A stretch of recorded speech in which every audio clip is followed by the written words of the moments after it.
Salam beautiful souls. Hivi unafahamu kama binadamu ana miili 7? Yaani ana layers ambayo zinatoka kwenye physical body up to divine body. Miili 7. Wewe unapoenda kumkaribia mtu either kimaongezi ama kwa namna yoyote, tambua kuwa una encounter miili yake 7 katika kufanya naye nini? Communication.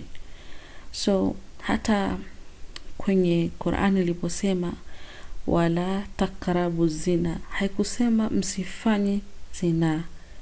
Qur'ani imesema msikaribie. Elewa neno usikaribie kitu ni kama moto yenye flame, na flame ya moto inalea. Ndio mwili wa binadamu jinsi ulivyo. Binadamu ana mwili wa nyama moto, tumeuzoea. Ndio mwili wa hospitali, utachomwa sindano, una hormones, una organs, una damu. Huu mwili huu ambao umebeba touches, senses za kushikika, physical attraction, sawa, ndio imebebwa na huu mwili ambao mimi na wewe tunatizamana. Lakini hatuna mwili huu mmoja, tuna miili 7. Na hata ukiangalia wachawi ama mambo ya kiroho huwa yanadili zaidi na miili iliyobakia kuliko ni mwili huu wa nyama. Yaani unachokiona katika huu mwili wa nyama ni matokeo ya michakato ambayo imefanywa katika miili ile mingine ambayo ni haionekani, ambayo imebeba nishati nyingine zaidi. Ndio maana unaweza kaambiwa mtu kivuli chake kimezikwa sijui. Mimi kivuli changu kimezikwa, kwamba huwezi mtu kumdhuru. Hicho kivuli anamaanisha ile miili yake iliyobakia kutoka huu mwili wa nyama. Ndio kivuli hasa, kwa sababu ndio miili ambayo imebeba nishati ya mtu. Ndio mwili ambao unaweza ukichafuliwa katika physical essence, sisi hatutakuona kama kwa tafsiri ile ambayo wewe upo. Ukisikia mtu karogwa, sisi tunaona matokeo katika mwili wake huu, lakini michakato yote imetokea kwenye miili 6 iliyobakia. So tumesema tuna physical body ambao ndio imebeba touches, physical attraction, hormones, organs na hizi damu. Yaani ndio huu mwili ambao tunao. Tukienda hospitali tunatobolewa, tunatibiwa.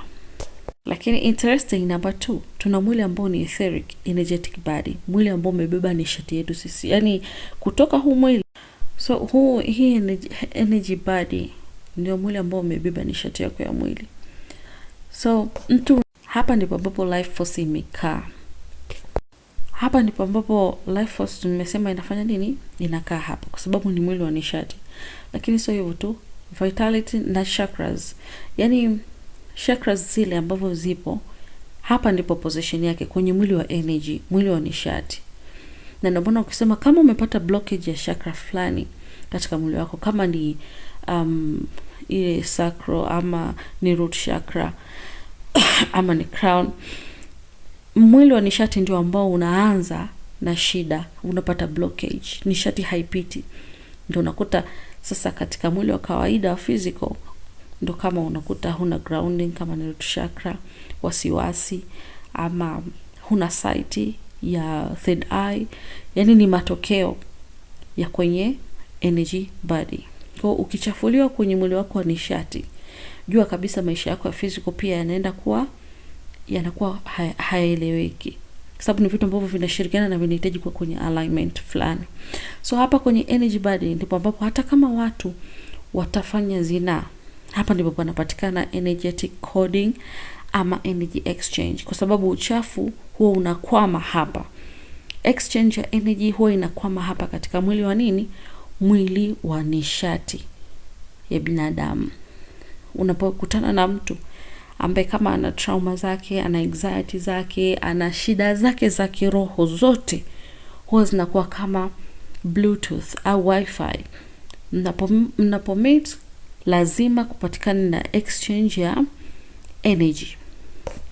Usipofanya work ya kutosha, utabakia na hizo resentment na vya kutosha katika field yako wewe, kwa sababu kutoka kwenye physical body, field inayofuata ni mwili wako wa energy.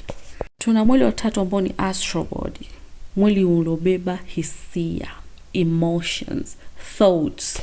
Huu ndio mwili ambao unahusika moja kwa moja na attachment ya vitu, kwa sababu umebeba hisia, jinsi ambavyo you feel something au you feel someone. Attachment ndo ziko hapa. So kifiziko unaweza ukawa umeacha situation ama mtu, lakini katika mwili wako wa emotions kukawa bado kuna residual, kuna mabaki ya yule mtu. So lazima upate zile pop up, kwa sababu mwili wako wa emotion hauja let go, lakini mwili wako wa physical tayari umesha hama. Ndio maana ni vizuri kuwa kwenye alignment ya nia yako na mwili wako kiujumla. So love, desire, jealousy zote zimekaa katika mwili wa emotions. Vulnerability zote zinakaa hapa, insecurity zinakaa kwenye emotional bodies.